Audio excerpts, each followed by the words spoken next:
ಬನ್ನಿ ಸ್ನೇಹಿತರೆ, ನಮ್ಮ ನಮಸ್ತೆ ಹಿಂದೂಸ್ತಾನ್ ಹಿಂದಿನ ಎಪಿಸೋಡ್ಗೆ ಎಲ್ಲರಿಗೂ ಸ್ವಾಗತ ಸುಸ್ವಾಗತ. ಚಾಮುಂಡಿ ಹಬ್ಬ ಅಂತ ಮಾಡ್ತೀವಿ ನಾವು ಮೈಸೂರಲ್ಲಿ. ಚಾಮುಂಡಿ ಬೆಟ್ಟ ಇದೆ, ಬೆಟ್ಟದ ಮೇಲೆ ದೇವಸ್ಥಾನ ಇದೆ, ಬೆಟ್ಟದ ಮೇಲ್ಗಡೆ ಕೂತಿರ್ತಕ್ಕಂಥ ಚಾಮುಂಡಿ ಹಬ್ಬ. ಇದೇ ಶಕ್ತಿನ ಆರಾಧನೆ ಮಾಡಬೇಕು ಅಂತಂದರೆ ವೆಸ್ಟ್ ಬೆಂಗಾಲಲ್ಲಿ ಕಾಳಿ ಟೆಂಪಲ್ ಅಂತ ಇದೆ. ಅಲ್ಲಿ ನೋಡಿ ದುರ್ಗಾ ಪೂಜೆ ಮಾಡ್ತೀವಿ. ಆ ದುರ್ಗಾ ಪೂಜೆ ಮಾಡ್ತೀವಿ ಅಂತಂದರೆ ಮಮತಾ ಬ್ಯಾನರ್ಜಿಯವರು ಮುಖ್ಯಮಂತ್ರಿ ಆಗಿದ್ದಾರೆ. ಇವರು ಸನಾತನ ಧರ್ಮವನ್ನು, ಶಕ್ತಿಯನ್ನು ಹೇಗೆ ನಾಶ ಮಾಡೋದಕ್ಕೆ ಪ್ರಯತ್ನ ಪಟ್ಟರು ಅಂತ ಹೇಳ್ತೀವಿ. ಮುಸಲ್ಮಾನರು, ಬಾಂಗ್ಲಾದೇಶದಿಂದ ಬಂದಿರತಕ್ಕಂಥ ಮುಸಲ್ಮಾನರು ಎಲ್ಲರಿಗೂ ವೋಟಿಂಗ್ ರೈಟ್ಸ್ ಕೊಟ್ಬಿಟ್ರು. ಕಮ್ಯುನಿಸ್ಟ್ರು ಮಾಡ್ತಿದ್ದಾರೆ, ಕಮ್ಯುನಿಸ್ಟ್ರು ಅವರು. ಹಾಗಾಗಿ ಅವ್ರ ನಿಷ್ಠೆ ಬಗ್ಗೆ ನಮಗೇನು ಇದಿಲ್ಲ, ನಿಷ್ಠೆನೇ ಕಡಿಮೆ ಇರೋದ್ರಿಂದ ಅವ್ರೇನು ಮಾಡಿದ್ರು, ವೋಟ್ನೇ ಇಂಪೋರ್ಟ್ ಮಾಡ್ಕೊಂಬಿಟ್ರು. ಬೇಕಾದಷ್ಟು ಜನ ಮುಸಲ್ಮಾನರು ಬಂದರು, ಕಮ್ಯುನಿಸ್ಟ್ರು ವೋಟ್ ಹಾಕ್ತಿದ್ರು. ಇವರು 27 ವರ್ಷ ರೂಲ್ ಮಾಡಿಬಿಟ್ರು. ಜ್ಯೋತಿ ಬಸು ಅಂತ ಅಂದ್ಬಿಟ್ಟು ವೆಸ್ಟ್ ಬೆಂಗಾಲಲ್ಲಿ 27 ವರ್ಷ, ಇಂಡಿಯಾ ದೇಶದಲ್ಲಿ ರೆಕಾರ್ಡ್ ಇದೆ, ಅದು ವರ್ಲ್ಡ್ ರೆಕಾರ್ಡ್, ಅದು ಗಿನ್ನಿಸ್ ರೆಕಾರ್ಡ್ ಅದು ಮಾಡಿಬಿಟ್ರು. ಅವ್ರನ್ನ ಸೋಲಿಸ್ಬಿಟ್ಟು ಮಮತಾ ಬ್ಯಾನರ್ಜಿ ಎಲೆಕ್ಷನ್ ಗೆಲ್ತಾರೆ. 2 ಎಲೆಕ್ಷನ್ ಗೆದ್ದುಬಿಟ್ಟಿದ್ದಾರೆ, ಮುಖ್ಯಮಂತ್ರಿ ಆಗಿದ್ದಾರೆ. ಅವರೇನು ಮಾಡ್ತಾರೆ, ಇದೇ ಚಾಳಿನ ಮುಂದುವರಿಸ್ತಾ ಮುಸಲ್ಮಾನರನ್ನ ಓಲೈಕೆ ಮಾಡ್ತಾ ಹಿಂದೂಗಳನ್ನ ತಲೆ ಮೇಲೆ ಕಾಲಿಟ್ಬಿಟ್ಟು, ತಲೆ ಮೇಲೆ ಹೇಗೆ ಕಾಲಿಟ್ಟರು ಅನ್ನೋದನ್ನು ಹೇಳಬೇಕಾಗತ್ತೆ. ಬನ್ನಿ, ವೆಸ್ಟ್ ಬೆಂಗಾಲಲ್ಲಿ ದುರ್ಗಾ ಪೂಜೆ ಮಾಡ್ತಾರೆ ಅಂತಂದರೆ ದಸರಾ ಟೈಮಲ್ಲಿ ರಸ್ತೆಗಳಲ್ಲಿ ದುರ್ಗೆ ಮೂರ್ತಿನ ಸ್ಥಾಪನೆ ಮಾಡ್ತಾರೆ, ಮಣ್ಣಿನಿಂದ ಮಾಡಿ ಅದು ಸ್ಥಾಪನೆ ಮಾಡ್ತಾರೆ. ಅದಕ್ಕೆ ಗೌರ್ಮೆಂಟ್ ದುಡ್ಡು ಕೊಡ್ತಾಯಿತ್ತು. ಗೌರ್ಮೆಂಟ್ ದುಡ್ಡು ಕೊಡೋದು ನಿಲ್ಲಿಸಿದ್ರು ಮಮತಾ ಬ್ಯಾನರ್ಜಿ ಬಂದಮೇಲೆ. ನಂಬರ್ 1. ಎರಡನೇದು, ಪರ್ಮಿಷನ್ನೇ ಕೊಡಲಿಲ್ಲ, ಪಬ್ಲಿಕ್ಕಾಗಿ ಮಾಡೋಂಗಿಲ್ಲ ಅಂತ ಹೇಳಿದ್ರು. ಅದೇ ನಮಾಜ್ ಮಾಡ್ಬೋದು, ವರ್ಷಕ್ಕೊಂದ್ಸರಿ ಏನು ನಮಾಜ್ ಮಾಡ್ಬೋದು. ರಸ್ತೆ ಎಲ್ಲ ಕೂತ್ಕೊಂಡು ಟೆಂಟ್ ಹಾಕ್ಕೊಂಡು ಮಂಡಿ ಹುರ್ಕೊಂಡು ನಮಾಜ್ ಮಾಡ್ತಾರೆ. ದುರ್ಗೆ ಪೂಜೆಗೆ ನಮಾಜ್ ಕೊಡಲಿಲ್ಲ. ಇದಲ್ದೇ ಏನಾಯಿತು, ದುರ್ಗೆ ಮೂರ್ತಿಗಳನ್ನ ಸಮುದ್ರದಲ್ಲಿ ವಿಸರ್ಜನೆ ಮಾಡೋರು. ಸಮುದ್ರದಲ್ಲಿ ವಿಸರ್ಜನೆ ಮಾಡೋಕ್ಕೆ ಪರ್ಮಿಷನ್ ಕೊಡಲಿಲ್ಲ. ಮತ್ತು ಯಾರು ಟೆಂಟ್ ಹಾಕಿ ಇದು ಮಾಡಿದ್ರು ಅವ್ರನ್ನೆಲ್ಲ ಜೈಲಿಗೆ ಕಟ್ಟೋವಂಥ ಕೆಲಸನ ಮಾಡಿದ್ರು. ಅವ್ರ ಮೇಲೆ 25-30 ಕೇಸ್ಗಳನ್ನ ಹಾಕಿದ್ರು. ಹೀಗಾಗಿ ಏನಾಯಿತು, ಯಾರು ಹಿಂದೂಗಳು ಪೂಜೆ ಮಾಡ್ತಿದ್ರು, ಯಾರು ಹಿಂದೂಗಳಿಗೋಸ್ಕರ ಧ್ವನಿ ಎತ್ತಿದ್ರು, ಅವ್ರ ಮೇಲೆ ಈ ಹಿಂದೂ ದೇಶದ್ರೋಹಿಗಳು ಮತ್ತು ದೇಶಪ್ರೇಮ ಇಲ್ಲದೇ ಇರೋರು ಅನೇಕ ಕೇಸುಗಳು ಹಾಕಿದ್ರು. ಹಾಗಾಗಿ ಏನಾಗಿದೆ, BJPನಲ್ಲಿ ಯಾರಾದರೂ ಮುಖಂಡರಾಗಿ ಎಲೆಕ್ಷನ್ಗೆ ನಿಂತ್ಕೋತಾರೆ ಅಂತಂದರೆ ಅವ್ರ ಮೇಲೆ ಹೆಚ್ಚು ಕ್ರಿಮಿನಲ್ ಕೇಸುಗಳಿವೆ. ಯಾಕೆ ಅಂತಂದರೆ ಹಿಂದೂಗಳನ್ನ ಬಡಿಬೇಕು, ಹಿಂದೂಗಳನ್ನ ನಾಶ ಮಾಡಬೇಕು, ಹಿಂದೂಗಳನ್ನ ಸೆಕೆಂಡ್ ಗ್ರೇಡ್ ಸಿಟಿಸನ್ಸ್ ಮಾಡಬೇಕು, ಹಿಂದೂಗಳನ್ನ ಅಂಗವಿಕಲರು ಮಾಡಬೇಕು, ಕೈಕಾಲುಗಳು ಕತ್ತರಿಸ್ಬಿಟ್ಟು ಜೀವಂತವಾಗಿರ್ಬೇಕು ಇವರು. ಯಾಕೆಂದರೆ ಹ್ಯೂಮನ್ ರೈಟ್ಸ್ ಬಂದುಬಿಡುತ್ತೆ, ವರ್ಲ್ಡ್ ಇದು ಯುನೈಟೆಡ್ ನೇಷನ್ಸ್ ಎಲ್ಲ ಆನ್ಸರ್ ಮಾಡಬೇಕಾಗತ್ತೆ. ಹಾಗಾಗಿ ಏನು ಮಾಡಿ, ಹೇಗೋ ಬದುಕೊಂಡಿರಲಿ, ಕೈಕಾಲು ಕತ್ತರಿಸ್ಬೇಡ ಅಂತ ಕತ್ತರಿಸಿದ್ರು. ಹಾಗೆ ಮಾಡ್ತಾ ಏನು ಮಾಡಿದ್ರು, ದುರ್ಗಾ ಪೂಜೆ ಮಾಡೋದನ್ನು ನಿಲ್ಲಿಸೋದಕ್ಕೆ ಪ್ರಯತ್ನ ಪಟ್ಟು ಈ ಅಮ್ಮ ಈಗ 3ನೇ ಸರಿನೇ ಎಲೆಕ್ಷನ್ಗೆ ಹೊರಟಿದ್ದಾಳೆ. ಈಗೇನಾಗಿದೆ, ನಮ್ಮ ದೇಶ ದಿಕ್ಕೆಟ್ಬಿಟ್ಟಿದೆ ಅಂತ ಹೇಳ್ಬೋದು. ಬನ್ನಿ, ಇಂಥ ಪರಿಸ್ಥಿತಿಯಲ್ಲಿ ಶಕ್ತಿ ಬಗ್ಗೆ ಮಾತಾಡ್ತಾರೆ ನಮ್ಮ ರಾಹುಲ್ ಗಾಂಧಿಯವರು. ಶಕ್ತಿಯ ವಿರುದ್ಧ ಹೋರಾಡ್ತೀವಿ. ಶಕ್ತಿ ಅಂತಂದರೆ ಹೆಣ್ಣನ್ನು ಶಕ್ತಿ ಅಂತ ಕರಿತೀವಿ. ಹೆಣ್ಣನ್ನು ಪೂಜೆ ಮಾಡ್ತೀವಿ ನಾವು. ದುರ್ಗೆ ಕಲ್ಕತ್ತಾದಲ್ಲಿ, ಹಿಂದೂಸ್ತಾನದ ಪೂರ್ವ ಭಾಗದಲ್ಲಿ ದುರ್ಗೆ ಅಂತ ಪೂಜೆ ಮಾಡ್ತೀವಿ. ದಕ್ಷಿಣ ಭಾಗದಲ್ಲಿ ಚಾಮುಂಡಿ ಅಂತ ಪೂಜೆ ಮಾಡ್ತೀವಿ. ಗುಜರಾತಲ್ಲಿ ಗರ್ಭ ಅಂತ ಪೂಜೆ ಮಾಡ್ತೀವಿ. ಹೀಗೆ ಶಕ್ತಿನ ಅನೇಕ ಯುಗಗಳಲ್ಲಿ ಹೆಣ್ಣುಗಳನ್ನ ಪೂಜೆ ಮಾಡ್ತೀವಿ. ಇದೆಲ್ಲ ಮಾಡ್ತಾ ಇದು ಮುಂದುವರೆದ ಭಾಗವಾಗಿ ಏನು ಹೇಳ್ತಾರೆ ಅವರು, ಹೆಂಗಸರು ಓಟೇ ಬೇಡ ಅನ್ನೋ ಥರ ಮಾತಾಡ್ತಾರೆ. ಅದನ್ನು ಡೈರೆಕ್ಟಾಗಿ ಹೇಳ್ತಾರೆ, ಇಂಡೈರೆಕ್ಟಾಗಿ ಹೇಳ್ತಾರೆ, ಅದು ಬೇರೆ ವಿಚಾರ. ಹೆಂಗಸರು ಓಟೇ ಬೇಕಿಲ್ಲ. 140 ಕೋಟಿ ಜನದಲ್ಲಿ 40 ಕೋಟಿ ಜನ ಹೆಂಗಸರಿದ್ದಾರೆ. ಅವ್ರು ಓಟೇ ಬೇಡ ಅಂದರೆ ಗೆಲ್ಲಕ್ಕೆ ಸಾಧ್ಯನಾ ಕಾಂಗ್ರೆಸ್ಸು? ಧಿಕ್ಕರಿಸಿ ಹೇಳ್ತಾ ಇದ್ದಾರೆ. ಇದನ್ನು ನಮ್ಮ ಹೆಂಗಸರು, ಅಮಾಯಕರು, ಅನಕ್ಷರಸ್ಥರು ಕೂತ್ಕೊಂಡ್ಬಿಟ್ಟು ಚಪ್ಪಾಳೆ ತಟ್ತಾರೆ. ಇದಕ್ಕಿಂತ ವಿಪರ್ಯಾಸ ಬೇಕೇನ್ರಿ? ಅವ್ರನ್ನೆಲ್ಲ ಎಜುಕೇಟ್ ಮಾಡೋರು ಯಾರು? ಇಂಥ ಸ್ವಲ್ಪ ಮಾನಸಿಕ ಸ್ಥಿತಿ ಇರ್ತಕ್ಕಂಥವ್ರನ್ನ ಸೋಲಿಸ್ಬೇಕು. ಬರೇ ಊಟ ಕೊಟ್ಬಿಟ್ರೆ ಆಗೋದಿಲ್ಲ ರೀ. ನಾಯಿಗೆ ಊಟ ಹಾಕ್ತೀವಿ ನಾವು, ಅದಕ್ಕೇನಾದರೂ ಸ್ವಾಭಿಮಾನ ಇದೆಯಾ? ಇಲ್ಲ. ಛೂ ಅಂತ ಅಂದ್ಬಿಟ್ಟು ಇಂಥವ್ರನ್ನ ಕಚ್ಚಿ ಅಂದರೆ ಕಚ್ಚತ್ತೆ. ಆ ಥರ ಹಿಂದೂಗಳು, ಆ ಥರ ಮಾತ್ರ ಇರಬೇಕಾ ಹಿಂದೂಗಳು ಅನ್ನೋದು ನಮ್ಮ ಇದು ಬರುತ್ತೆ. ಈ ಥರ ಬಂದಾಗ ನಮ್ಮ ರಾಹುಲ್ ಗಾಂಧಿಯವರು ಏನು ಹೇಳಿದ್ರು, ಶಕ್ತಿಯ ವಿರೋಧವಾಗಿ ಕೆಲಸ ಮಾಡ್ತಾಯಿದ್ವಿ, ಶಕ್ತಿಯ ಓಟು ನಮಗೆ ಬೇಡ, ಹೆಣ್ಮಕ್ಳ ಓಟು ನಮಗೆ ಬೇಡ ಅನ್ನೋ ಥರ ಮಾತಾಡಿದ್ದಾರೆ. ಹೆಣ್ಮಕ್ಳ ಓಟು ನಮಗೆ ಬೇಡ ಅಂತಂದರೆ ನರೇಂದ್ರ ಮೋದಿಯವರು ಹೇಳ್ತಾರೆ ಅಬ್ ಕಿ ಬಾರ್ 400 ಪಾರ್ ಅಂತ. ಇದನ್ನು ರಿವೈಸ್ ಮಾಡಬೇಕಾಗತ್ತೆ. ರಾಹುಲ್ ಗಾಂಧಿಯವರು ಹೇಳಿರೋ ಮಾತನ್ನೇ ನಾವು ಅರ್ಥಪೂರ್ಣವಾಗಿ ತೊಗೊಂಡು ಅದನ್ನು ಕೃತಿಗೆ ತರಬೇಕು ಅಂದರೆ ಅಬ್ ಕಿ ಬಾರ್ 450 ಪಾರ್ ಅಂತ ಹೇಳ್ಬೋದು. ಮತ್ತು BJP ಒಂದೇ 400 ದಾಟುತ್ತೆ. ಮತ್ತು NDA ಏನಿದೆ 450ಕ್ಕಿಂತ ಹೆಚ್ಚಾಗುತ್ತೆ. ನೋಡಿ, ಬಹುಮತ ಅನ್ನೋದ್ರ ಬಗ್ಗೆ ಮಾತಾಡಲೇಬೇಕು ನಾನು. ಇವತ್ತಿನ ನಮ್ಮ ಸಬ್ಜೆಕ್ಟ್ ಅಲ್ಲ. ಬಹುಮತ ಅಂತಂದರೆ ಬಹುಮತಕ್ಕೆ ಮಾನ್ಯತೆ ಇರಬೇಕು. ಬಹುಮತ ಅಂದರೆ ಪಾರ್ಲಿಮೆಂಟಲ್ಲಿ 543 ಇದೆ, 275 ಬಂದುಬಿಟ್ರೆ ಬಹುಮತ. ಅದಲ್ಲ ರೀ ಬಹುಮತ, ಅದು ಬನಾನಾ ರಿಪಬ್ಲಿಕ್ ಮಾಡೋದಕ್ಕೆ ಬಹುಮತ.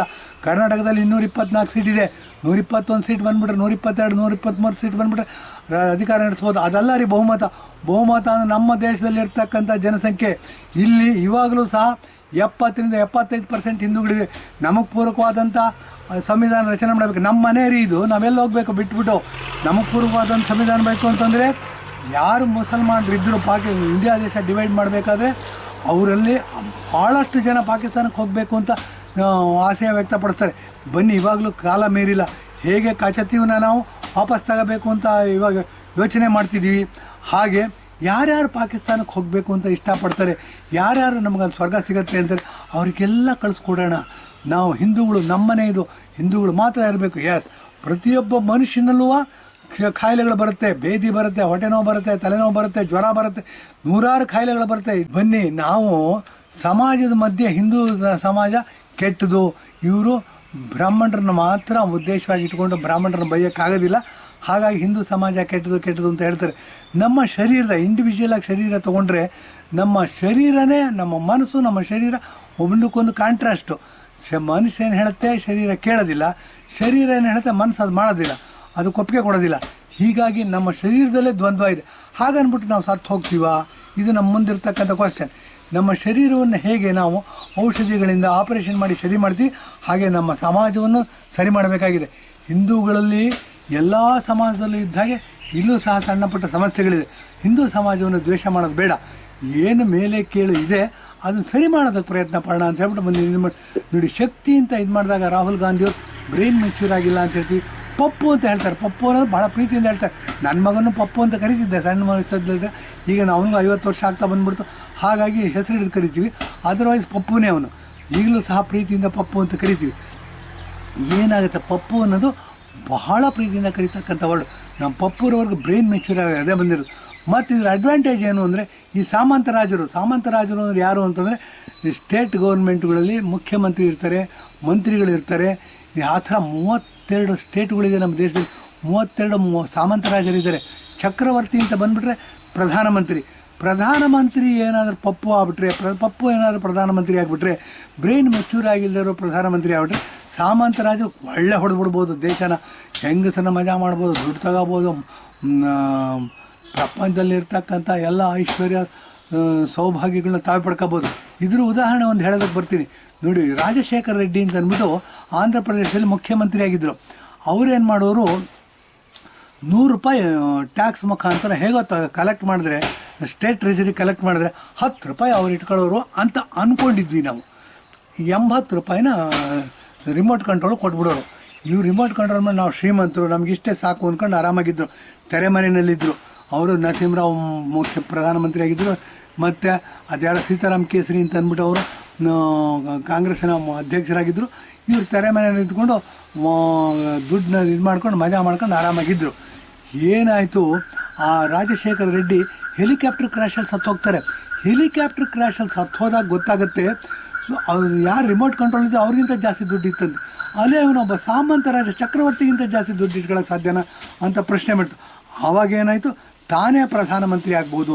ತಾನೇ ಪ್ರಧಾನಮಂತ್ರಿ ಆಗಬೇಕು ಅಂದರೆ ನಮ್ಮ ಕಾನ್ಸ್ಟಿಟ್ಯೂಷನಲ್ಲಿ ಅಂಬೇಡ್ಕರ್ ಅವರು ಬಹಳ ಬುದ್ಧಿವಂತಿಕೆಯಿಂದ ಒಂದು ಶಬ್ದ ಉಪಯೋಗಿಸ್ತಾರೆ, ರೆಸಿಪ್ರೋಕಲ್ ಅನ್ನೋ ಇದನ್ನು ಉಪಯೋಗಿಸಿದ್ದಾರೆ. ಅದೇನು ಅಂದರೆ, ನಮ್ಮ ದೇಶದಲ್ಲಿರ್ತಕ್ಕಂಥ ಯಾವುದಾದ್ರು ಪ್ರಜೆ ಬೇರೆ ದೇಶದಲ್ಲಿ ಹೋಗಿ ಪ್ರಧಾನಮಂತ್ರಿ ಆಗ್ಬೋದು, ಪ್ರೆಸಿಡೆಂಟ್ ಆಗ್ಬೋದು ಅಂತ ಅವಕಾಶ ಇದ್ದರೆ, ಆ ದೇಶ ಸಂವಿಧಾನದಲ್ಲಿ ಅವಕಾಶ ಇದ್ದರೆ ಅವರು ಇಲ್ಲಿ ನಮ್ಮ ಪ್ರದೇಶದ ಪ್ರಧಾನಮಂತ್ರಿ ಪ್ರೆಸಿಡೆಂಟ್ ಆಗ್ಬೋದು. ಇದನ್ನು ಬರೆದಿದ್ದಾರೆ. ಇದು ಬರೆದಿದ್ದೇನಾಯಿತು, ಸೋನಿಯಾ ಗಾಂಧಿಯವರು ಪ್ರಧಾನಮಂತ್ರಿಯಾಗಿ ಹೊರಟಿದ್ರೇನೋ, ಆದರೆ ಆವಾಗಿದ್ದಿದ್ದು APJ ಅಬ್ದುಲ್ ಕಲಾಂ. ಇವರೇನು ಮಾಡಿದ್ರು, ಕಾನ್ಸ್ಟಿಟ್ಯೂಷನಲ್ಲಿ ಅಂಶಗಳನ್ನ ಹೇಳಿದ್ರು. ಅಂದಾಗ ಗೊತ್ತಾಯಿತು, ನಾನು ಪ್ರಧಾನಮಂತ್ರಿಯಾಗಿ ಸಾಧ್ಯ ಇಲ್ಲ ಅಂತ. ಆವಾಗಿಂದ ಅವರು ತೆರೆಮರೆಗೆ ಸರಿದ್ಬಿಟ್ರು. ಪರ್ಮನೆಂಟಾಗಿ ಅವರೇ ಲೈನ್ ಹಾಕೊಂಬಿಟ್ರು, ಅವರೇ ಇದು ಮಾಡ್ಕೊಂಬಿಟ್ರು, ತೆರೆಮರೆಯಲ್ಲಿದ್ದಾರೆ. ಆದರೆ ಅವ್ರ ಮಗ ರಾಜೀವ್ ಗಾಂಧಿಯವ್ರ ಮತ್ತು ಸೋನಿಯಾ ಗಾಂಧಿಯವ್ರ ಮಗ ರಾಹುಲ್ ಗಾಂಧಿ ಪ್ರಧಾನಮಂತ್ರಿ ಆಗ್ಬೋದು. ಅದಕ್ಕೇನು ಅಡ್ಡಿ ಆಡಿದ ಆತಂಕಗಳಿಲ್ಲ. ಹಾಗಾಗಿ ಎಲ್ಲರೂ ಈ 2024 ನಂತರ ಇಂಡಿ ಬ್ಲಾಕ್ ಮಾಡ್ಕೊಂಡಿದ್ದಾರೆ.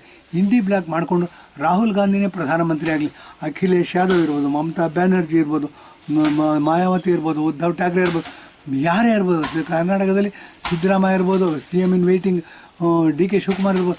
ಇವರೆಲ್ಲ ತಾವು ಚೆನ್ನಾಗಿರಬೇಕು, ತಮ್ಮ ಮಕ್ಕಳು ಮೊಮ್ಮಕ್ಕಳಿಗೆ ಅಧಿಕಾರ ಇರಬೇಕು, ದೇಶ ಯಾವನ ಕೈಲಾದರೂ ಹೋಗಲಿ, ದೇಶ ಎಷ್ಟಾದ್ರೂ ತುಂಡು ಬಾಗಲಿ, ನಾವು ಸುಖವಾಗಿರಬೇಕು ಅನ್ನೋರು ಏನು ಮಾಡಿದ್ದಾರೆ, ರಾಹುಲ್ ಗಾಂಧಿನೇ ಪ್ರಧಾನಮಂತ್ರಿ ಆಗಲಿ ಅಂತ ಹೊರಟಿದ್ದಾರೆ.